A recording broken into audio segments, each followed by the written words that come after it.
So, now we will start looking at properties of the Z transform.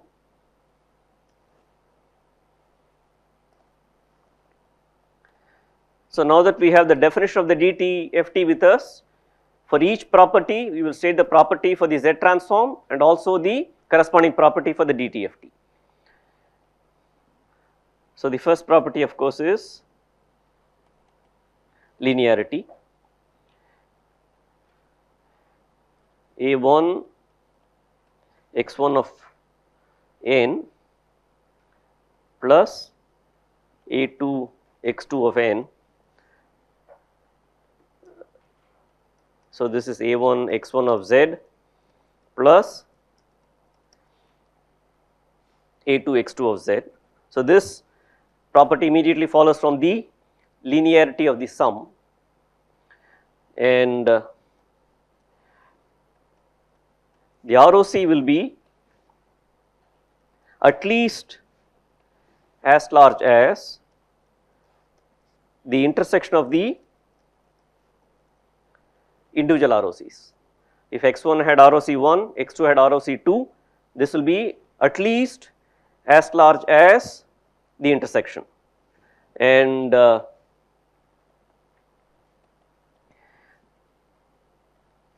ROC can be larger if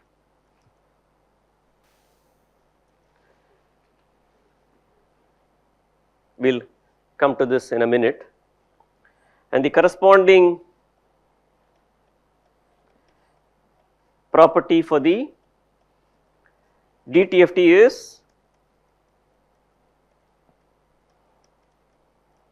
this, again pretty straightforward here.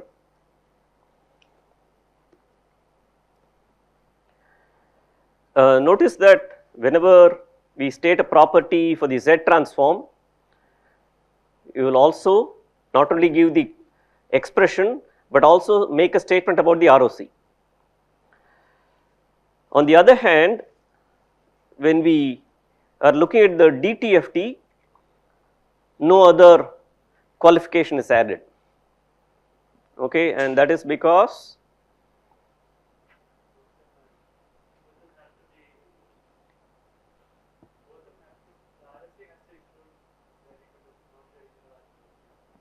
yes. So, as far as the DTFT is concerned, the DTFT exists on the unit circle.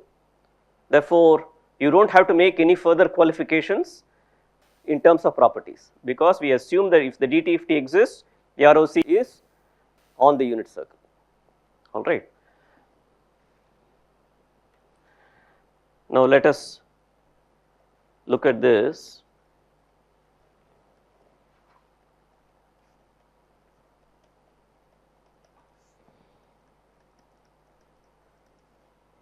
So, this is the first sequence, and the second sequence is this a to the n u of n minus cap n, and the next property that we are going to see is the delay property, and in just a couple of steps we will be able to show what the Z transform of this second sequence is. Right now you can either work it from first principles or take this on faith. So, this is mod z greater than mod a, all right.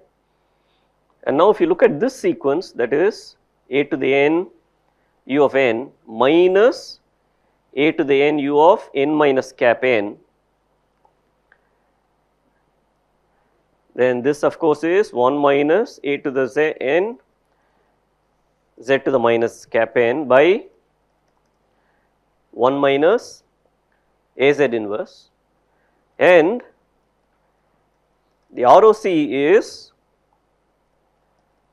the entire z plane except z equal to 0. So, here is an example where the ROC is larger than the individual ROCs, and what is happening here is, so this is nothing but a to the n times u of n minus u of n minus cap n, and this is nothing but a to the n for 0 to n minus 1, and this transform by definition is 1 plus a z inverse plus a square z to the minus 2 up to this. So, this is a finite duration sequence, and we have seen that for finite duration sequences the ROC is the entire z plane except possibly for 0 and or infinity. In this particular case only 0 is not part of the ROC. So, what is happening here is that if you look at this expression, so these two are clearly identical because they are the z transform of the same sequence, and the region of convergence is larger because of pole 0 cancellation.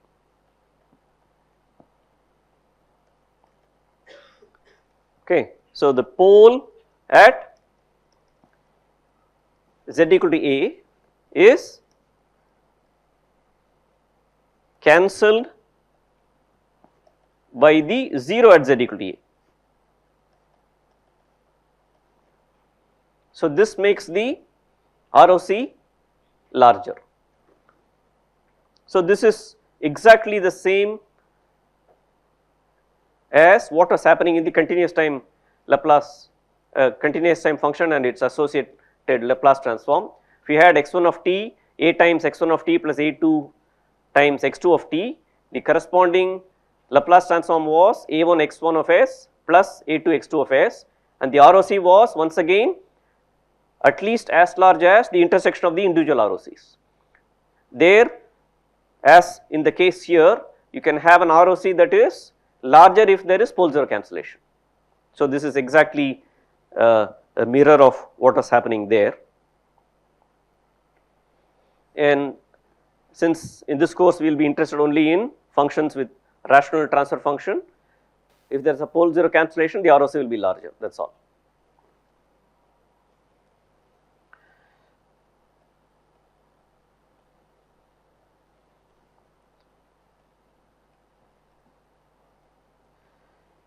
Suppose you had x of n equal to a to the n. So, the corresponding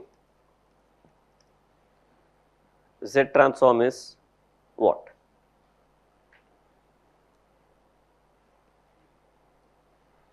Use the linearity property and evaluate the z transform. So, this can be written as a to the n u of n plus a to the n u of minus n minus 1.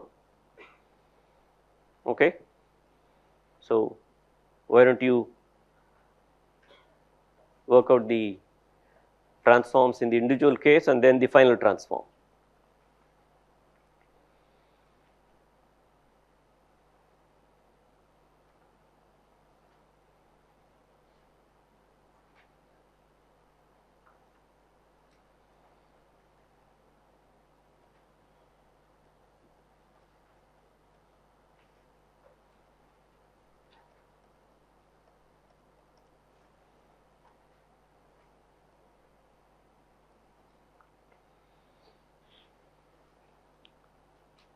And a to the n u of minus n minus 1 has z transform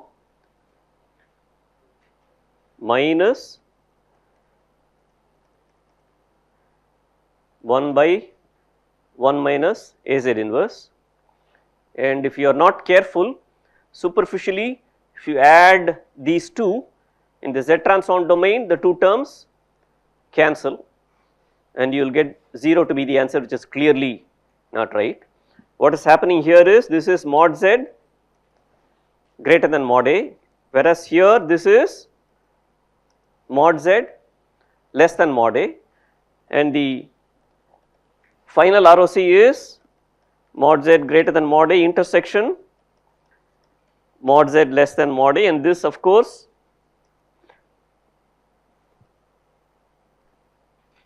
is null. Therefore, a to the n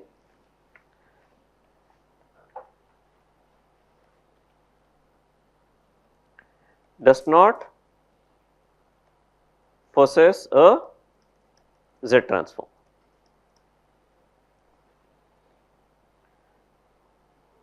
So, this is the counterpart of e to the at not possessing bilateral Laplace. E to the at u of t has Laplace, which is 1 by s minus a. ROC is real s greater than real a. E to the at u of t has Laplace, but e to the at over all t does not possess bilateral Laplace. So, this is exactly the counterpart of that.